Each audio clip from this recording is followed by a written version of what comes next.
നിർത്തടി. ഒരവസരം കിട്ടിയപ്പോ നീ ഓസിനൊരു ഗ്രാൻഡ് കല്യാണം നടത്താൻ നോക്കുകയാണോ? എനിക്ക് അങ്ങനെ ഒന്നും ഒപ്പിച്ചെടുക്കേണ്ട ആവശ്യമില്ല. അങ്ങനെ ഗ്രാൻഡ് ആയിട്ടൊരു കല്യാണം എനിക്ക് വേണമായിരുന്നെങ്കിലേ. ദുർഗ വേണ്ട. എനിക്ക് നീ ഇപ്പൊ പറഞ്ഞ ഈ കാര്യത്തോട് യോജിപ്പില്ല. ഇത്രയും നാളും നീ പറയുന്നതിനെല്ലാരും തലയാട്ടി സമ്മതിച്ചോണ്ടിരുന്നത് നീ ചെയ്യുന്നതെല്ലാം നമ്മുടെ കുടുംബത്തിന് വേണ്ടി ആയതുകൊണ്ടാ. അതിപ്പോ ഞങ്ങൾക്ക് ഇഷ്ടമില്ലാത്ത കാര്യമാണെങ്കിൽ പോലും കുടുംബത്തിന് വേണ്ടിയാണല്ലോ എന്ന് വിചാരിച്ച് ക്ഷമിച്ചു. ഇത് പക്ഷെ അങ്ങനെയല്ല.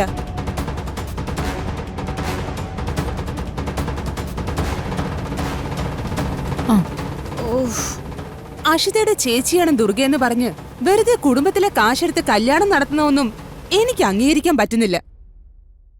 സത്യസന്ധമായ അഭിപ്രായം ചോദിച്ചാ എനിക്ക് അതിനോട് നല്ല എതിർപ്പുണ്ട്.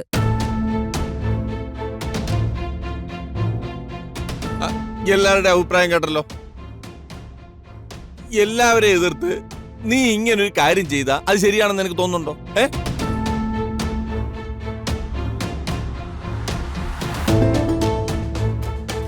പൂർണിമേ, നിങ്ങൾക്കിടയിൽ ഞാൻ അഭിപ്രായം പറയുന്നത് ശരിയല്ല.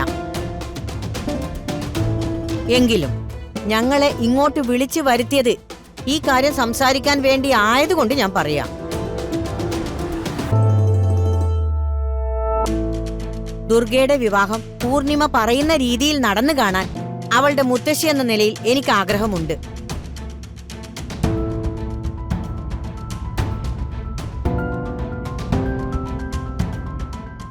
ദേവനും അതുണ്ടാകും. പക്ഷെ ഇവര് പറയുന്നതിലും കാര്യമുണ്ട്. ഈ കുടുംബത്തിലെ പണം എടുത്ത് അങ്ങനെ ഒരു വിവാഹം നടത്തുന്നതിനോട് എനിക്ക് യോജിപ്പില്ല. നിങ്ങൾ അങ്ങനെ ആഗ്രഹിച്ചാലും അത് തെറ്റ് തന്നെയാ. എല്ലാവർക്കും പറയാനുള്ളതൊക്കെ പറഞ്ഞു കഴിഞ്ഞില്ലേ? ഇനി എനിക്ക് പറയാനുള്ളത് ഞാൻ പറയാം.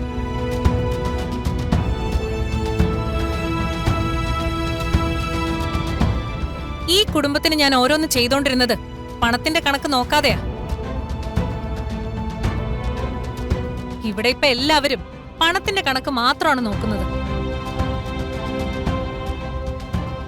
ഇവിടെയുള്ള എല്ലാവരുടെയും മനസ്സിൽ എന്റെ തീരുമാനങ്ങൾക്കും അഭിപ്രായങ്ങൾക്കും പണത്തിന്റെ തൂക്കവും ലാഭവും നഷ്ടവും നോക്കിയിട്ടാണ് കണക്കുകൂട്ടലുകൾ നടത്തുന്നുണ്ടായിരുന്നതെന്ന് എനിക്കറിയില്ലായിരുന്നു.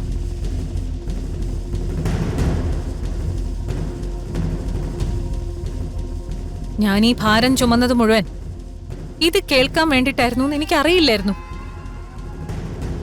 അല്ല, എന്ത് ഭാരം ചുമന്നു നിങ്ങൾ ഈ പറയുന്നേ?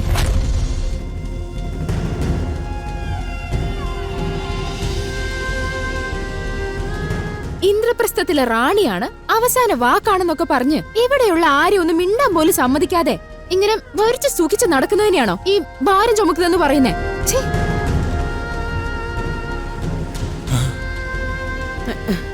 നിങ്ങളുടെ സ്വന്തം ഇഷ്ടത്തിന് ഓരോന്ന് ചെയ്തു കൂട്ടിയിട്ട് ഇപ്പൊ ഞങ്ങൾ ഒരു വാക്ക് എതിർത്ത് സംസാരിച്ചപ്പോ പ്ലേറ്റ് മറിക്കുന്നോ?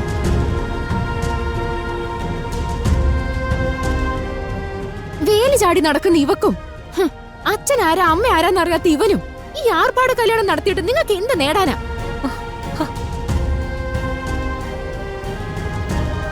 വെറുതെ കളയാനേ ഈ വീട്ടിലെ ക്യാഷ് തന്നെ വേണോ നിനക്ക്? നമ്മൾ ഈ ചോദിക്കുന്നതിനൊന്നും പൂർണിമ ഉത്തരം പറയില്ല. കാരണം അവൾക്കാണല്ലോ ഈ കുടുംബത്തിന്റെ ചുമതല മുഴുവൻ. അപ്പോ അവൾക്ക് എന്തോ ആവാലോ. അതിനാണല്ലോ ഭർത്താവിനെ ഉപേക്ഷിച്ച് ഇവിടെ വന്ന് നിൽക്കുന്നത്.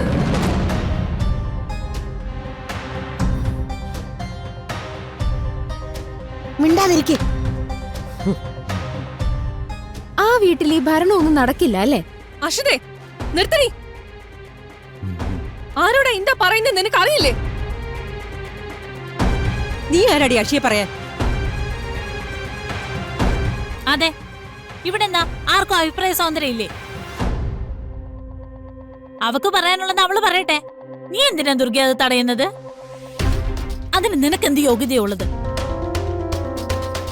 അഷിതയ്ക്ക് നല്ലൊരു ജീവിതം കിട്ടിയത് കണ്ട് ഈ വീട്ടിലേക്ക് വലിഞ്ഞു കയറി വന്ന് ജീവിക്കുന്നവളല്ലേ നീ?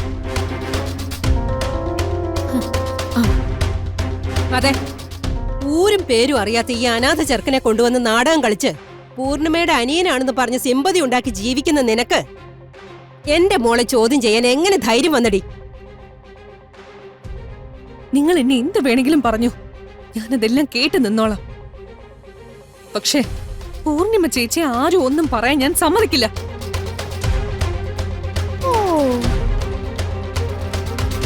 ഇനി ആരെങ്കിലും ചേച്ചിയെ പറ്റി എന്തെങ്കിലും മോശമായിട്ട് പറഞ്ഞോ,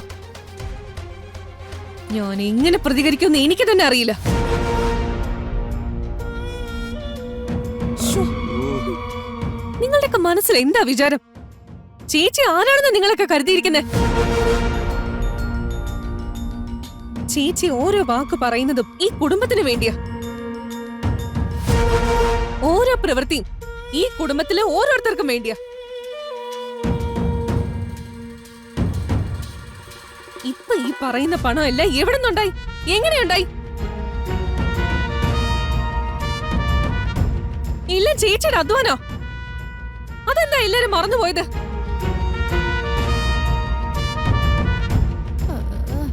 അതെന്താ ദുർഗ അങ്ങനെ ഒരു സംസാരം? അപ്പൊ ഞങ്ങളെല്ലാം ഓസിനിരുന്ന് ഞണ്ണുന്നവരാണെന്നാണോ നിന്റെ ഈ സംസാരത്തിന്റെ ധ്വനി? ഞാൻ അങ്ങനെ പറഞ്ഞില്ല. പിന്നെ പക്ഷേ പൂർണിമ ചേച്ചിയുടെ ഓരോ ശ്വാസത്തിലും ഈ കുടുംബത്തെ കുറിച്ചുള്ള ചിന്ത മാത്രമേ ഉള്ളൂ. ഓ, അത്രയൊന്നും വേറെ ആർക്കും പറ്റുമെന്ന് എനിക്ക് തോന്നുന്നില്ല. ഓ, ഇന്ദിര ടിവി ഇന്ന് റേറ്റിംഗിൽ 1-ാം സ്ഥാനത്ത് നിൽക്കുന്നതിന് ഒരേ ഒരു കാരണം പൂർണിമേച്ച് മാത്രം. നിർത്തടി. ഒരു അവസരം കിട്ടിയപ്പോ നീ ഓസിനൊരു ഗ്രാൻഡ് കല്യാണം നടത്താൻ നോക്കുകയാണോ? എനിക്ക് അങ്ങനെ ഒന്നും ഒപ്പിച്ചെടുക്കേണ്ട ആവശ്യമില്ല. അങ്ങനെ ഗ്രാൻഡ് ആയിട്ടൊരു കല്യാണം എനിക്ക് വേണമായിരുന്നെങ്കിലേ. ദുർഗ വേണ്ട.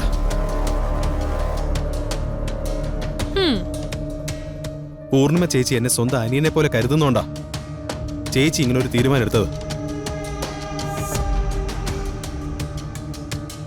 അതിന് ചേച്ചി എല്ലാരും ഇങ്ങനെ ചോദ്യം ചെയ്യുന്നത് കണ്ടു നിൽക്കാൻ കുറച്ച് ബുദ്ധിമുട്ടുണ്ട്. ചേച്ചി, ഞങ്ങളുടെ കല്യാണം കഴിഞ്ഞതാ. ഇനി വെറുതെ അത് വീണ്ടും നടത്താൻ വേണ്ടി ഇത്രയൊന്നും സഹിക്കേണ്ട കാര്യമില്ല. പ്ലീസ് ഇത് വിട്ടേക്ക്. ഓ, എന്തൊരു അഭിനയം! ഇതൊന്നും സഹിക്കേണ്ട കാര്യമില്ല. പ്ലീസ് ഒന്ന് വിട്ടേക്ക്. നിന്റെ ഓവർ ആക്ടിങ് നന്നായിട്ട് മനസ്സിലാവുന്നുണ്ടടാ. ഓസിനെല്ലാം അങ്ങ് വെട്ടി വിഴുങ്ങിയിട്ട് ഇപ്പൊ നീ അഭിനയിച്ച് തള്ളുകയാണോ? പൃഥ്വി, നിന്നോട് മിണ്ടായിരിക്കാൻ പൂർണിമ പറഞ്ഞല്ലേ? മറന്നു നീയത്? അതെ, ആരെങ്കിലും എന്തെങ്കിലും പറയാൻ വരുമ്പോ മിണ്ടരുതെന്നും പറഞ്ഞ് വായടപ്പിച്ചാ മതിയല്ലോ. ഇനി മതി. ഇത്രയും കാലം ഞങ്ങൾ സഹിച്ചില്ലേ? എന്നും എപ്പോഴും നിങ്ങളുടെ ഭരണം നടക്കുമെന്ന് കരുതണ്ട. എല്ലാം അവസാനിപ്പിക്കാൻ സമയമായി. ഞങ്ങളൊന്നുമേ ചിന്തിക്കാനും പ്രവർത്തിക്കാനും കഴിയാത്ത മരപ്പാവുകളൊന്നും അല്ല. അഷിതേ, നിന്നോട് ഞാൻ പറഞ്ഞു ചേച്ചി ഒന്നും പറയരുതെന്ന്. എനിക്ക് തോന്നിയത് ഞാൻ പറയും. നീ ആരാടി ഇത് ചോദിക്കാൻ? നിന്നോട് നിർത്താനേ പറഞ്ഞേ. ഇത് ഞങ്ങളുടെ കുടുംബകാര്യമാ. നീ ആരാ ഇതിൽ ഇടപെടാൻ?